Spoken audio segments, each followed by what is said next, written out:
বাংলাদেশের অনেক মানুষ বিএফআইইউ নামে যে একটা প্রতিষ্ঠান আছে এটা কিন্তু জানতো না, নামও শুনিনি। নামটাও দেখেন খুব সংক্ষেপে, যেহেতু বড় অর্থটাও কঠিন, ছোট অর্থটাও কঠিন।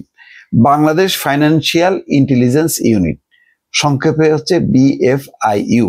দুটোই কিন্তু সংক্ষিপ্তটাও যেমন জটিল কঠিন, মানে তার যে পূর্ণাঙ্গ যে অর্থ বা নামটা সেটাও কিন্তু বেশ কঠিন। এটা সম্পর্কে মানুষ জানতো না, কিন্তু সাম্প্রতিক সময় এটা বেশ এখন জনপ্রিয় হচ্ছে।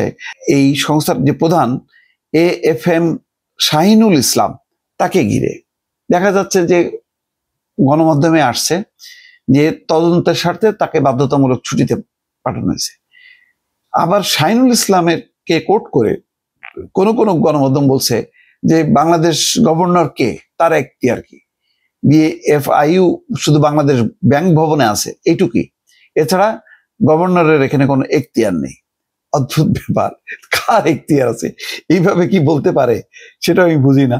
যার কারণে এই গত 2-3 দিন ধরে এই নিয়ে আলোচনা হচ্ছে, সোশ্যাল মিডিয়াতে বলেন, গণমাধ্যমে বলেন, খুব প্রচার হচ্ছে। কিন্তু এটা সত্য, নামটা জটিল কঠিন হোক সেটা বিষয় না, বিষয়টা হচ্ছে যে তাদের কাজটা কিন্তু খুবই গুরুত্বপূর্ণ। বাংলাদেশে এই যে টাকা পাচার রোধের সবচেয়ে বড় প্রতিষ্ঠান হচ্ছে এটা, এবং তাদের বেশ ভালো ক্ষমতা আছে।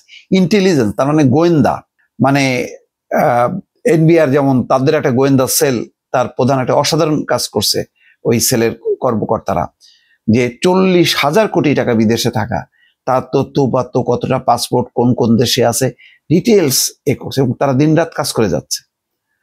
এবং ডক্টর মোহাম্মদ ইউনূস বেশ মুগ্ধ হয়েছেন তাদের কাজে। তো ওইটা যেমন একটা গুরুত্বপূর্ণ পার্ট, এই বিএফআইইউ সেটাও গুরুত্বপূর্ণ কাজ, মানে একটা প্রতিষ্ঠান, কিন্তু সেই প্রতিষ্ঠানের এই অবস্থা কেন? সামাজিক যোগাযোগ মাধ্যমে বিতর্কিত ভিডিও ছড়িয়ে পড়ার জেরে বাংলাদেশ ব্যাংকের অনুরোধের প্রেক্ষিতে অর্থ মন্ত্রণালয়ের আর্থিক প্রতিষ্ঠান বিভাগ বুধবার সন্ধ্যায় 4 সদস্যের একটা কমিটি গঠন করছে। চলতি বছরের 9 জানুয়ারি নিয়োগ পাওয়ার প্রায় 7.5 মাসের মাথায় শহীদুল ইসলামের বিরুদ্ধে এই তদন্ত কমিটি গঠিত হলো।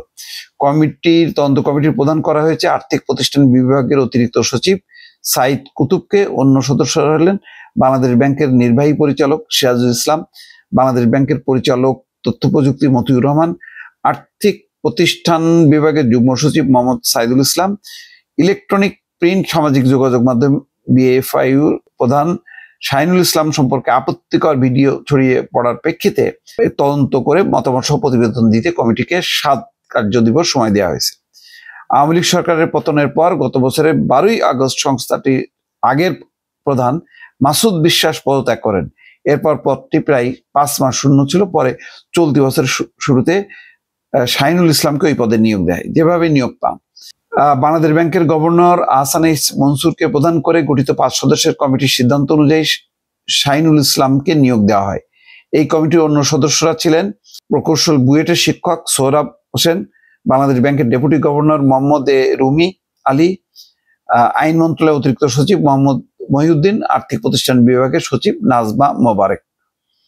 আচ্ছা, যাই হোক, যেভাবে নিয়োগ দেওয়া হোক না কেন, বিষয়টা হলো যে একটা খবর ছড়ায় পড়ছে, সেটা হচ্ছে যে ওই জব্দ অ্যাকাউন্ট থেকে টাকা তোলার অনুমতি দিছে, তাও কি সেই এনায়েত নামে এক পরিবহন মাফিয়া তাকে, এবং 20 কোটি টাকা তোলা হলো কিভাবে, এটা নিয়ে মানে সামাজিক যোগাযোগ মাধ্যম বা গণমাধ্যমে ছড়ায় পড়ার পর এটা বাংলাদেশ ব্যাংক এটা হস্তক্ষেপ করে, তারা তদন্তের স্বার্থে বাধ্যতামূলক ছুটি দেয়, কিন্তু সেই এখতিয়ার নিয়ে আবার চ্যালেঞ্জ করছে। এখন আবার নতুন করে কমিটি হয়েছে, সেই কমিটি তদন্ত করবে।